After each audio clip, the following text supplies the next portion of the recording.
जय हिंद दोस्तों, अमृतपाल को शहीद का दर्जा क्यों नहीं मिला उसके बारे में मैं आप लोगों को बताता हूं। सबसे पहले तो इनके दुख में शामिल हूं, क्योंकि जब एक फौजी एक बेटा अपना घर परिवार छोड़ करके देश के लिए शहीद हो जाता है तो उसके परिवार पे क्या बीतता है मैं जानता हूं। लेकिन उसके बावजूद भी आज पूरे देश में हर न्यूज चैनल पे अमृतपाल को शहीद का दर्जा नहीं मिला और उसके बाद अग्निवीर को क्या शहीद का दर्जा नहीं मिलेगा। तो मैं अग्निवीर में भर्ती होने वाले सभी कैंडिडेट को क्लियर कट बता दूं कि चाहे अग्निवीर का सोल्जर हो, चाहे वो पुराने 2020-21 से पहले के जो भर्ती हुए जो लॉन्ग टाइम वाले सोल्जर हो, उन सबको क्लियर कट बता देता हूं कि अगर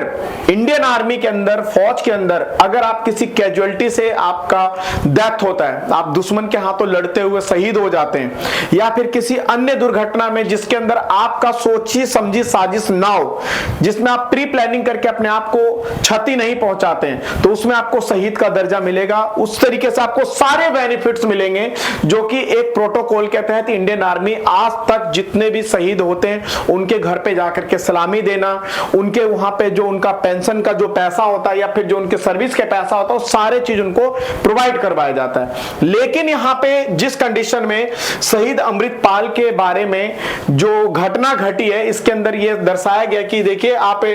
डीआईजी ने अपने पूरा ऑफिशियल वेबसाइट पे कि शहीद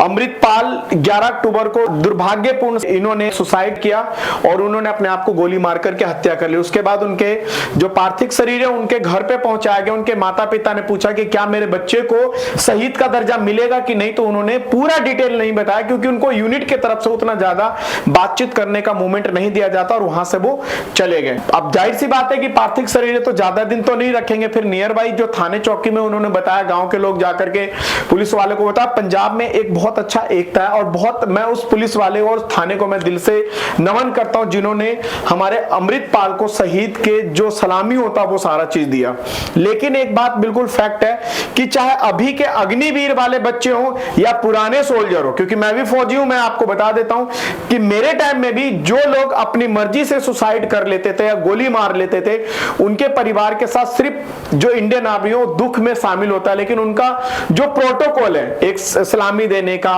या फिर उनको जो आर्मी की तरफ से बेनिफिट हो नहीं मिलता है। लेकिन न्यूज पे अभी पूरा हर जगह पे ये मिला हुआ है, ये सारे टीआरपी बटोरने के चक्कर में कि भाई अग्निवीर को शहीद का दर्जा नहीं मिलेगा। ऐसा नहीं है। देश के अंदर इससे पहले भी बहुत सारे शहीद लोग ऐसे हैं जिनको सलामी नहीं दिया गया, उनको शहीद का दर्जा नहीं दिया गया। क्यों? क्योंकि उनका या तो पार्थिव शरीर नहीं मिलता तो उनको भगोड़ा या कुछ और समझा जाता है, या फिर उनका ये केस सामने आ जाता है कि उन्होंने खुद गोली मार ली जिसके वजह से उनको शहीद का दर्जा नहीं मिलता। ये पहली बार ऐसा नहीं हो रहा है और आगे भी अगर कोई शहीद होता है, कोई दुश्मन से लड़ते हुए अगर शहीद हो जाता है या किसी अन्य कारण से सेना में ऑन ड्यूटी अगर एक्सपायर हो जाते हैं, मर जाते हैं,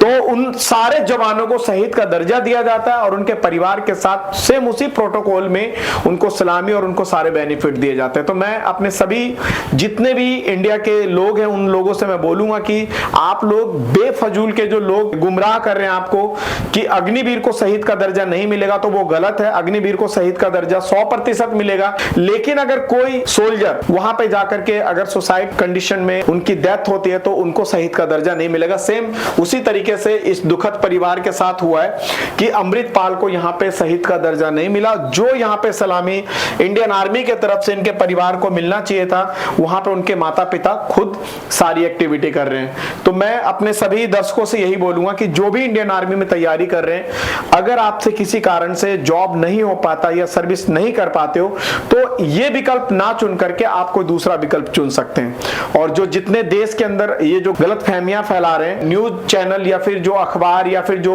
सोशल मीडिया है, उनसे रिक्वेस्ट है कि प्लीज इस तरीके से देश की एकता और अखंडता को ना तोड़ें और अमृतपाल के परिवार के साथ उनके दुख में शामिल हो और जो सरकार का प्रोटोकॉल है, जो इंडियन आर्मी का प्रोटोकॉल है, ये सारी चीजों को भी ध्यान में रख करके हमें उनके साथ चलना चाहिए। जय हिंद।